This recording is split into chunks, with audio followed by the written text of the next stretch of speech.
Hi hello नमस्ते। लङ्कामा सुन्छ कान मेरो बुचै भन्ने उखान चाहिँ सुनिएको थियो। आज साँच्चीकै हामीहरू चाहिँ श्रीलङ्काको लङ्का यानि रावणको महलमा आज चाहिँ आउने अवसर मिलेको छ हैन। आज हाम्रो टोलीहरू धेरै आएको छ, 7 जना 8 जनाको टोलीहरू आइरहेको छ। आज धमाधम सुन खोजी हुन्छ यहाँ।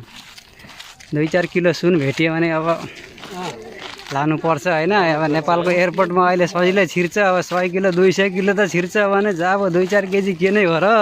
हेलो दाजु, हेलो, कैसा लग तपाईँलाई? सलमान भाई कैसा लग रहा है? रावण की महल आया तो बहुत अच्छा लग रहा है। बहुत अच्छा लग रहा है। हड़केश भाई बताइए कैसा लग रहा है इधर आना आपको? बहुत बढ़िया लग रहा है। चलो थोड़ा घूमेंगे।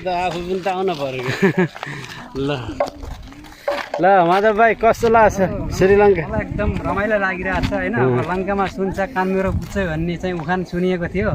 आज साँच्चीकै लङ्कामा आउन अवसर मिलेको छ। रावणको महल त्यो माथि हैन। धेरै अब खुसी छौँ।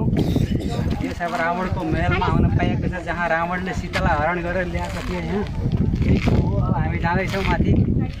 सुन पनि पाइन्छ अरे यहाँ खोज्ने हो। गुड लिएर जाने हो। ल ल by by by by, happy morning.